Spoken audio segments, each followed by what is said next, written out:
El tema de hoy es la distribución de frecuencias.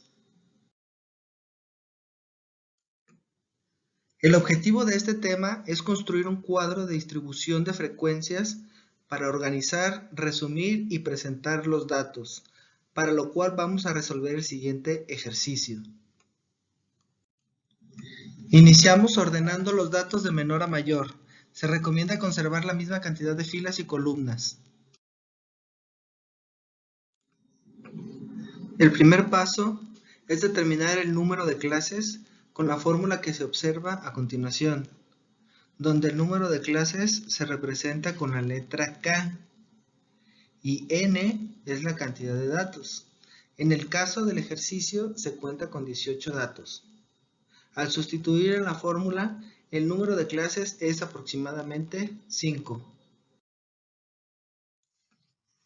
El segundo paso es determinar la amplitud de clase, representada por la letra W, la cual se calcula dividiendo el rango entre el número de clases.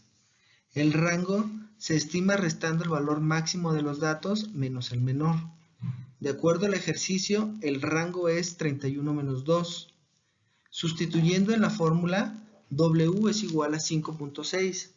No obstante, siempre debe ser un número entero, por lo tanto, redondeamos siempre al número inmediato superior. Para este caso, 6. El tercer paso es construir el cuadro de distribución de frecuencias con 7 columnas, las cuales se observan en la diapositiva, y las filas corresponderán al número de clases estimado anteriormente más 1. La columna número de clase se llena del número 1 hasta el valor de K, en este caso 5. En la columna clase se llenan las celdas con un intervalo formado por el límite inferior y el límite superior, con una amplitud de intervalo igual al valor W, calculada anteriormente, es decir, 6. En la primera celda, el límite inferior debe ser igual o menor al valor mínimo de los datos. En el ejercicio, el valor mínimo es 2, por lo tanto, ponemos 0 como límite inferior. Y el límite superior se determina con la amplitud del intervalo. En este caso, el límite superior es 5, ya que de 0 a 5 hay 6 valores. En la segunda celda, el límite inferior del intervalo es el siguiente número al valor del límite superior de la celda anterior. En este caso, 6.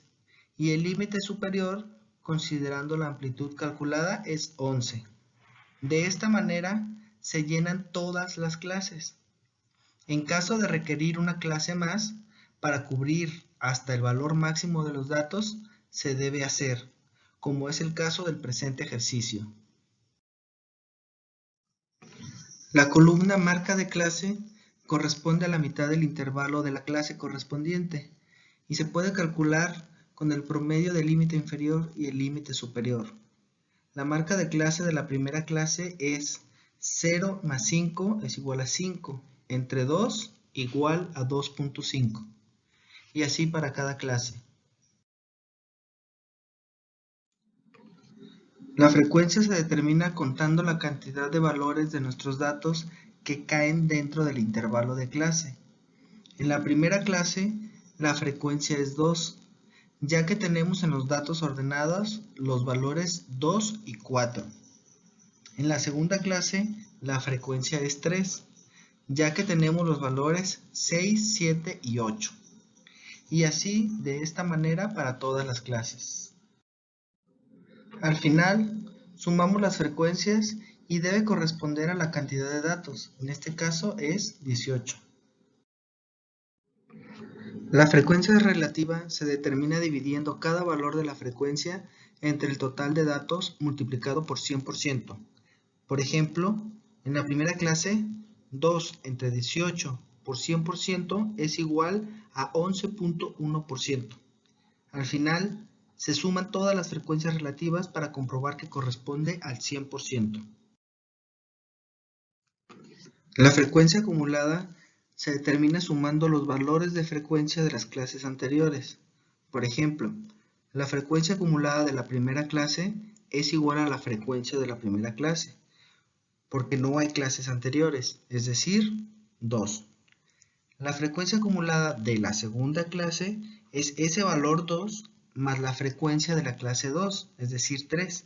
Entonces, 2 más 3 es igual a 5. Y así sucesivamente hasta la última clase. Y este valor debe corresponder al número de datos, en este caso 18. La frecuencia relativa acumulada se determina de la misma manera que la frecuencia acumulada, pero en lugar de usar las frecuencias se utilizan las frecuencias relativas. La frecuencia relativa acumulada de la primera clase es 11.1%. De la segunda clase es 11.1% más 16.7% es igual a 27.8%. Y así sucesivamente hasta la última clase, el cual debe corresponder al 100%.